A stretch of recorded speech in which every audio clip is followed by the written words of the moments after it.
इन दिनों बिहार की सियासत में एक खबर लगातार चर्चा में है और खबर यह है कि क्या वाकई में नीतीश कुमार अपना पावर तेजस्वी यादव को ट्रांसफर करने वाले हैं। क्योंकि पिछले कुछ दिनों से नीतीश कुमार का जो स्टेटमेंट लगातार मीडिया में आ रहा है, उसके बाद से ये खबर आम लोगों के बीच आम लोगों को यह सोचने पर मजबूर कर दिया है कि क्या वाकई आने वाले दिनों में बिहार में तेजस्वी यादव बिहार की बागडोर संभालेंगे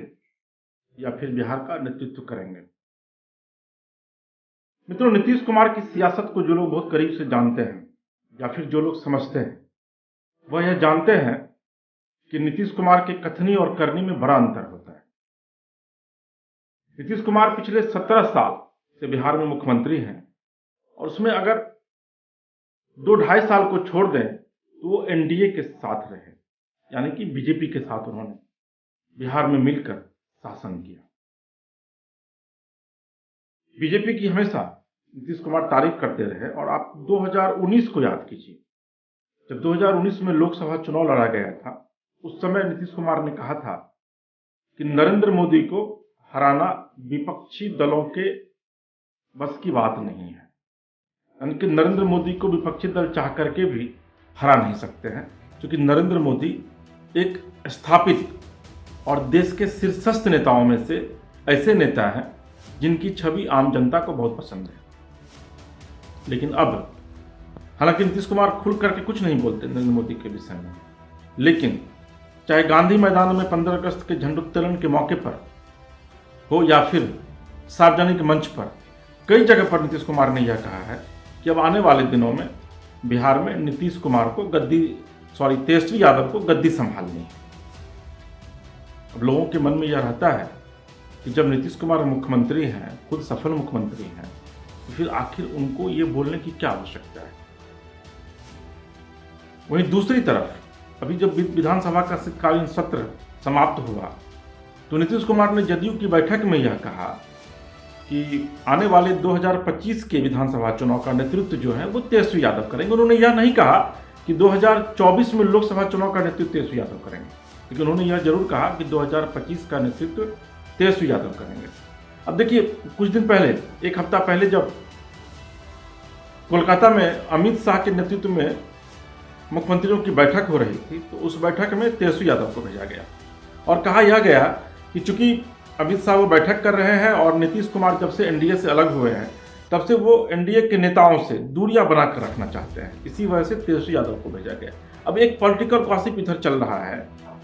कि 30 तारीख को नरेंद्र मोदी की अध्यक्षता में कोलकाता में एक बैठक होनी है, जिसमें कि नमामि गंगे परियोजना को लेकर के चर्चा की जाएगी और जो उत्तर पूर्वी राज्य हैं उन तमाम राज्यों के मुख्यमंत्री उस बैठक में पार्टिसिपेट करेंगे, लेकिन वहां भी तेजस्वी यादव को भेजा जा रहा है। तो अब निश्चित तौर पर यह चर्चा जोर पकड़ेगी कि भाई तेजस्वी यादव को क्या वाकई में नीतीश कुमार मुख्यमंत्री बनाना चाहते हैं। लेकिन नहीं, नीतीश कुमार के सियासत को जो लोग करीब से समझते हैं वह जानते हैं कि नीतीश कुमार अभी फिलहाल ऐसा कुछ भी नहीं करने जा रहे हैं। हाँ, इतना तय है कि चूंकि उनको अपनी सरकार चलानी है और पिछले कुछ दिनों से आरजेडी में तेजस्वी यादव को मुख्यमंत्री बनाने को लेकर के स्वर जो है वो मुखर होने लगे थे, उसका पटाक्षेप करने के लिए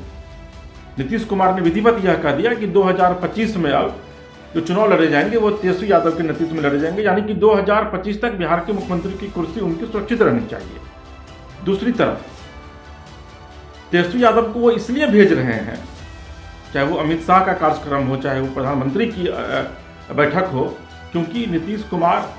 अमित शाह और नरेंद्र मोदी के सामने नहीं जाना चाहते हैं। अब नीतीश कुमार यह चाह रहे हैं कि जब उन्होंने लड़ाई छेड़ दी है केंद्र सरकार के खिलाफ, तो अब वो प्रधानमंत्री का सामना या फिर अमित शाह का सामना या फिर जो केंद्र के नेता हैं, जो केंद्र में मंत्री हैं, उनके सामने वो नहीं जाएंगे। देखिए, एक तीर से दो शिकार कर रहे हैं नीतीश कुमार। एक तरफ वो तेजस्वी यादव को और आरजेडी को यह बताने की कोशिश कर रहे हैं कि भाई अगला मुख्यमंत्री तेजस्वी यादव होंगे और उन्होंने उनका प्रोजेक्शन शुरू कर दिया है। वही दूसरी तरफ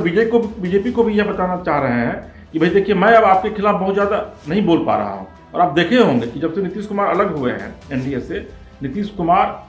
नरेंद्र मोदी या फिर अमित शाह पर या फिर बीजेपी के ऊपर बहुत ज़्यादा हमलावर नहीं है। वो ये जरूर कहते हैं कि केंद्र की नीतियां उन्हें पसंद नहीं है, लेकिन बहुत ज़्यादा हमलावर नहीं है, क्योंकि उन्हें यह पता है कि अगर 2024 के लोकसभा चुनाव में